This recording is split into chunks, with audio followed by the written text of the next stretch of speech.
Entre los análisis que deja el escenario electoral argentino, también aquellos que llegan desde fuera de nuestro país y de algunos países con los cuales Argentina tiene una vinculación sumamente especial, como es el caso de Brasil, un país que es nuestro principal socio comercial, pero que además por razones históricas y de cercanía, mira con mucha atención lo que pasa aquí, como los argentinos miramos lo que pasa en Brasil, ¿no? Claro, porque es un histórico socio comercial y las relaciones bilaterales con Brasil también tienen mucha tradición. Bueno, había muchos medios internacionales en el búnker de Javier Milei. Recién nos comentaba un compañero, nuestro camarógrafo que estuvo en el lugar, que solamente de Brasil había 15 camarógrafos. Mucha expectativa. Por ejemplo, en el gobierno de Brasil celebraron la victoria de Massa como una derrota de Bolsonaro. Lula decidió no pronunciarse, pero sí lo hizo su primer anillo de funcionarios y de ministros. Bueno.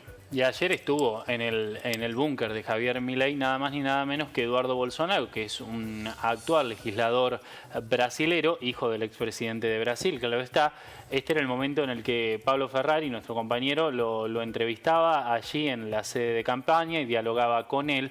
Entre sus declaraciones, Eduardo Bolsonaro dijo que esta situación, la que vive hoy la Argentina y el escenario que ha quedado planteado, le recuerda lo que sucedió en Brasil en 2018. ¿Y qué fue lo que sucedió en Brasil en 2018? Precisamente fue el momento en el que Jair Bolsonaro le gana en un balotaje al candidato de Lula da Silva, a Fernando Haddad, y consigue acceder a la presidencia de ese país. Así es, bueno, y mucha vinculación con Brasil también, porque para este tramo final de la campaña de cara a las elecciones generales, Sergio Massa tuvo el acompañamiento y el respaldo en la confección de su estrategia de asesores brasileros que estuvieron haciendo sus trabajos con Lula para la victoria, esta última que obtuvo el presidente del país vecino. Así que están siguiendo muy de cerca todo el proceso electoral. Así se está viendo. Lo hablamos con un periodista argentino radicado hace muchos años allí en Brasil, corresponsal de muchos medios extranjeros.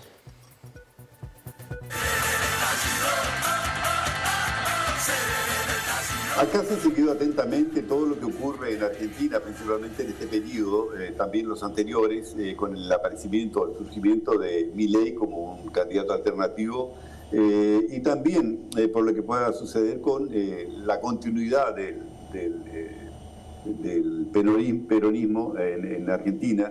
Y acá, como ustedes bien saben, tenemos una situación bastante similar a la de ustedes, es decir, hay una polarización muy grande, muy fuerte, desde que se inició la campaña electoral que dio como resultado la victoria de Lula da Silva. Y no terminó ahí, es decir, continúa.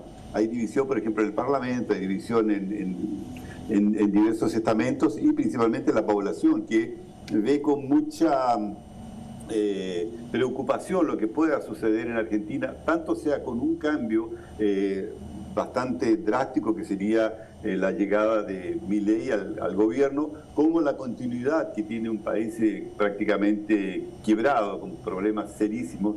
Y en ese aspecto creo que el gobierno brasileño se empeñó mucho para una posible victoria de Sergio Massa, incluso mandando el Partido de los Trabajadores 3 de sus mejores marqueteros. Marqueteros son las personas que se encargan ahí de las campañas electorales, ¿no? Estuvieron ahí Octavio Núñez, Raúl Rebeco y Henry Arraiz, que aportaron mucho, incluso consiguieron levantar la candidatura de Sergio Massa, que las primarias no había estado muy bien, hicieron un trabajo intenso, y después el propio gobierno se encargó de colaborar, Lula da Silva, de hacer un préstamo de $1.000 billones de dólares a la Argentina, para que pudiese cubrir las deudas que tiene con los empresarios brasileños. Y los empresarios, lógicamente, que les gustó mucho esta idea, y ellos de cierta forma están apoyando la candidatura de Sergio Massa, seguramente en este balotaje, en esta segunda vuelta. Bueno, en términos de comparación, por ejemplo, Brasil venía muy mal económicamente con el último gobierno de Dilma Rousseff, que incluso recibió el impeachment por haber transgredido algunas de las cosas que eran fundamentales para Brasil, por ejemplo, el techo fiscal y una serie de otras cosas más. Se veía muy mal el país, una inflación que estaba creciendo, insatisfacción en el pueblo que salía a las calles, aproximadamente 13 millones de brasileños salieron durante varios días a la calle en todo el país. Entonces se veía otro esquema, se veía otro momento.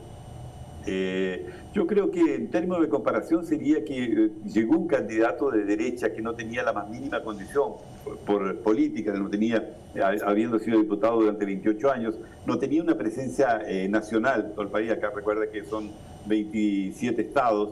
Él tenía presencia lógicamente en Brasilia, en Río de Janeiro, donde es, pero no tenía una presencia nacional, a diferencia de Milei, que me parece que hizo un trabajo así en toda la Argentina, claro, un país menor. Pero los términos de comparación son, yo diría que un hombre es de derecha, Bolsonaro, que acá se lo califica como de ultraderecha, pero era un poquito más sensato en sus declaraciones, principalmente, por ejemplo, en relación al Papa, unas declaraciones que no le gustaron mucho a los brasileños tampoco, tanto como a los argentinos, porque hay todo un problema, una problemática de la religión que intercede en el medio. Eran los únicos, yo creo que eran las únicas cosas que más o menos coincidían, porque las otras cosas, por ejemplo, acabar con el Banco Central o dolarizar el país, no estaba en los planes de Bolsonaro ni de ningún otro candidato de acá. Tampoco había esta lucha por acabar con el progresismo, una serie de otras cosas que se llevaron adelante, se llevaron a cabo las reformas, por ejemplo, la previsión social, la reforma tributaria que inició justamente Bolsonaro, la ayuda que dio el gobierno, por ejemplo, a todos los brasileños durante la campaña, la pandemia, para mantener la economía funcionando y también ir en auxilio de las personas más necesitadas. Entonces esas cosas yo creo que, no sé si coinciden un poco, porque Milei me parece que tiene una idea absolutamente contraria, es decir, acabar un poco con el Estado, disminuir el tamaño del Estado y de cierta forma acabar también con los subsidios que la gente realmente necesita en algunos momentos. Entonces son cosas diferentes. Al contrario de Milei, Bolsonaro las amplió la ayuda, por ejemplo, de la Bolsa Familia, una serie de otras cosas más, que es una ayuda social que es fundamental para los brasileños. Ahora tenemos 80 millones de personas que están casi abajo de la línea de la pobreza, 30 millones de ellas viviendo en la calle.